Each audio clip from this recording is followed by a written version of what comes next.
So thank you everyone for attending.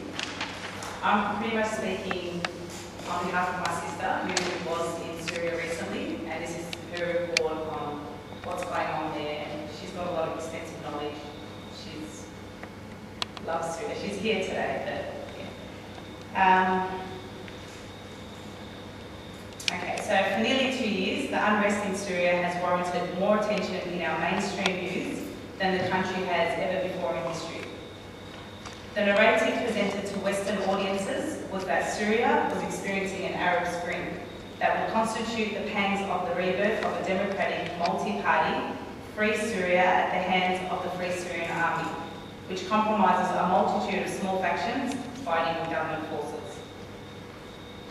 The reality on the ground since March 2011 suggests otherwise. Even in the early days of the so-called revolution, it was proving to be dominated by sectarianism, radicalism, and a desire not merely to dismantle the Syrian government or president, but to destroy the Syrian state itself, replacing it with a sect-based system. The first phase of the protests were telling in this regard one of the largest, which took place in Douma, Damascus, early in 2011, where we heard chants, Christians to Beirut, Alois to the coffin. It was in this context that the supposed bearers of Syria's spring, the FSA, Free Syrian Army, began unleashing unimaginable terror upon the Syrian people. My sister, who was only recently travelling through Damascus city and its outskirts, less than 2 months ago, also relayed that the state and its infrastructure are targets in the attempt to undermine its stability and antagonise the population through striking at their most basic needs for survival. Thus, the FSA frequently attack oil and gas pipelines, electricity stations and bakeries, all of which increase the day-to-day humanitarian struggle faced by the Syrian people. This is in addition to the cost of human life. Human rights NGOs place the current death toll at some 60,000 people. And while responsibility for this is often placed on the government, this is done so without verification of victim identities, their roles and positions in the relation to the situation. We are given numbers, not names. If we were, we would be able to discern that a dead, heavily armed FSA personnel is not a civilian, and that a very disproportionate number of victims who are civilian have been pro-government and many of them from a minority background. Massacres such as that of Hula, which is thoroughly being investigated at last by German newspaper Der Spiegel, in which the victims were all anti-FSA and mostly minority affiliated, did shed light on the fact that the FSA opposition was committing war crimes of its own. Furthermore, there is ample evidence that the FSA was heavily armed even early on, armed, trained and financed by the West's Arab Gulf allies in the Middle East. The FSA have slaughtered thousands of Syrian civilians and military personnel within the first 6 months of the conflict. They routinely kidnapped, behead, mutilate civilians, particularly government loyalists, Christians and members of Syria's minority sects. The FSA have murdered 2 of my sister's friends' relations in such a manner, one of which was videotaped as they mutilated him alive and dismembered his body. His name was Nidal Janul, and I think it's very important to put names to this because we haven't been given names. We're given numbers, and names, makes it real. It shows you that this is actually going on. He was killed while commuting to the city of Banyas on Syria's coast. One of my sister's friends, a Christian from Hamidia village in Homs, had her family forced to flee as heavily armed FSA killed and expelled Christians of the district and burnt homes and churches. In other parts of Homs under the FSA control, they've enforced Sharia law and routinely hand down death sentences to kidnap civilians and soldiers in the regular National Army. It is also the case, as Mother Agnes and many family and friends all over Syria have relayed time and time again, the most of the FSA fighters are not Syrians, they are jihadists from across the globe.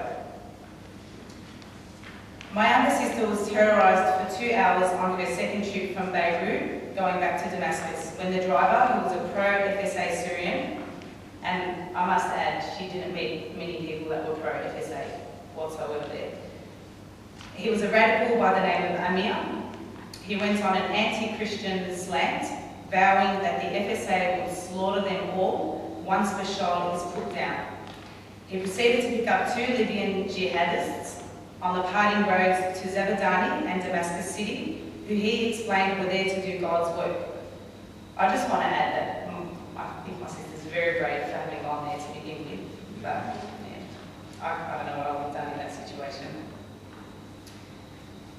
Feigning ignorance and claiming to be in Syria to see family and improve her command of Arabic to read the Quran was all she could say, pretty much, to not be attacked herself. And she identified with the driver just out of sheer terror. Reaching Damascus safely and communicating with Aleppo via phone, her friends in Aleppo told her that her experience was not uncommon. FSA checkpoints are often manned by non-Syrian Islamists. One of my sister's other close friends, a student of economics at Aleppo University and a resident of the Midan district, informed her that he managed to cross an FSA checkpoint heavily undermanned by all Libyan jihadists. They also openly inquire after his religious affiliation, and they only allowed him to pass once they figured that he was semi-Muslim and inspected his belongings to make sure he was not pro-government. Even Western officials now in France and England have begun acknowledging that they have citizens who have gone to Syria to join the terrorist insurgency, and you can reference William Hague's recent statements for this. Moderate Sunni Muslims also bear the brunt of FSA terror. In the predominantly Muslim neighbourhoods in Damascus, terrorist attacks orchestrated to undermine the credibility, security and control of the Syrian state over the situation have served to make the city a ghost town after 11 p.m. Which my sister found really strange because, in addition to what Nina said, it's not a city that sleeps at 11 p.m. Furthermore, the random shock element in FSA terror is horrid, especially given that Syria was previously one of the safest places on earth. Another very close friend of ours from the old Midan district of Damascus, Yahya Hatabi, was also shot to death by FSA rebels while passing a Syrian army checkpoint that came heavily under FSA attack. For the most part, Western polity and media have portrayed these sadistic murderers as democratic revolutionists and peaceful protesters, despite the fact that the main element of the FSA fighting the Syrian army on the ground, on the front line, are jihadists of Al-Nusra Front and other radical factions. Mainstream media and polity continue to insist these sadistic murderers are representatives of the Syrian people. They are not. Some of the few secular factions that earlier supported the FSA now acknowledge this. Regardless of this, journalists and NGOs alike have tended to embed themselves in FSA circles since the unrest in Syria began, not attempting to tap into the perspective and experiences of a cross-section of Syrian society. In blatant disregard of FSA crimes against humanity and freedom, entailing the arming of children and their use as human shields, as has been recently acknowledged by the HRW, Western polity and mainstream media have ironically denounced terrorism against the West and both covertly and overtly supported it in Syria. It is high time to give voice to the truth as the majority of Syrians are living it as we speak. The Arab Spring in Syria is no spring at all, but a dark winter overshadowed by brutal terrorists. It is not the freedom the people desire, of death, destruction and plunder. Syria's internal opposition, headed by Qadri Jamil, a former political prisoner for many years, now leads an opposition bloc in the Syrian Senate under the system now operating under a new constitution, emphasising a multi-party system. 8 new political parties have formed within Syria, engaging opposition figures who were former political prisoners. This change, gradual, political and transparent, is what Syria wants. That and the freedom from an FSA dominated on the ground by radical Islamists is the future mainstream Syria aspires to.